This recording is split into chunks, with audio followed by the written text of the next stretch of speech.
आणि त्यामुळे डॉक्टर बाबासाहेबांनी दिलेलं जे संविधान आहे ते संविधानाच्या नुसार आपण चाललं पाहिजे। हे म्हणत होते संविधानावरती घालाय, अमुक आहे तमुक आहे। भुजबळ साहेब व्यासपीठावरच्या मंडळींनी काय भूमिका मांडली की परवा ते इथले खासदार विशाल पाटलांच्याकडे ओबीसीचे सगळे कार्यकर्ते की आम्ही ओबीसीचा मेळावा घेतोय, वडेट्टीवार साहेबांच्याकडे गेले होते। ते म्हणले इथून ओबीसीतून इथल्या काँग्रेसच्या नेत्यांनी आम्हाला सांगितलं पाहिजे।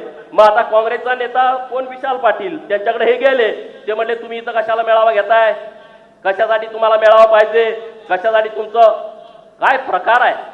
म्हणजे ह्याला 2-4 महिन्यातच इतक्या मिशा लांबच्या लांब आल्या। त्यांच्या कार्यकर्त्यांनी सांगितलेलं आहे, मी माझ्या मनाचं सांगत नाही।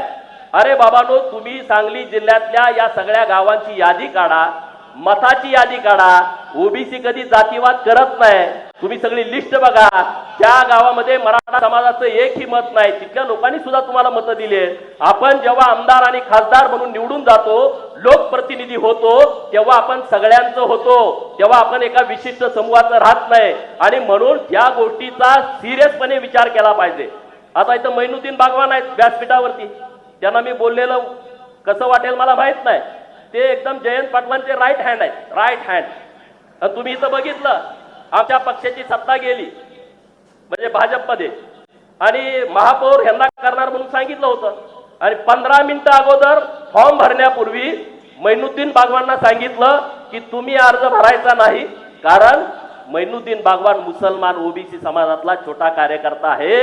त्यांनी ज्यांच्यावरती विश्वास ठेवला त्यांचं तिकीट कट झालं आणि त्यांनी जवळच्या नात्यातल्या लोकांना उमेदवारी दिली। हे राजकारण सुरू आहे राज्यामध्ये, कुठपर्यंत तुम्ही बघत बसणार आहे? बघत बसायची गरज नाही। आपलं हाय काय, ओबीसीचं जेवढं नुकसान व्हायचं ते झालंय, आता तुम्ही त्याची वाट बघू नका, कुणाच्याही पाठीमागे उगाच फिरत बसू नका, कुणाच्याही घोषणा देत बसू नका।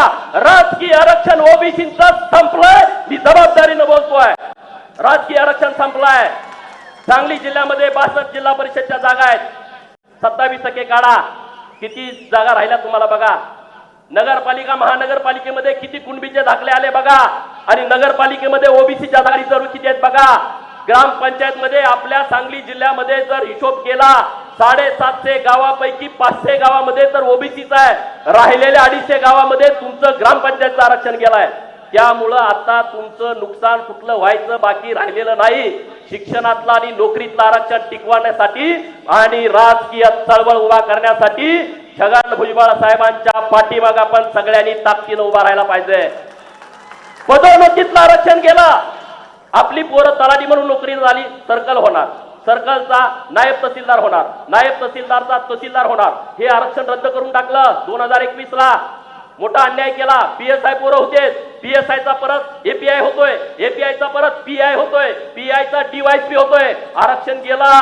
नोकर भरती सुरू आहे महाराष्ट्रामध्ये, शिक्षकांची पदं भरली, आणि या शिक्षणाच्या पदामध्ये रोस्टर घोटाळा केला या महाराष्ट्रामध्ये सगळ्यात मोठा। बिंदू नामावलीचा रोस्टर घोटाळा सरकारमध्ये बसलेल्या काही अधिकाऱ्यांनी केलाय।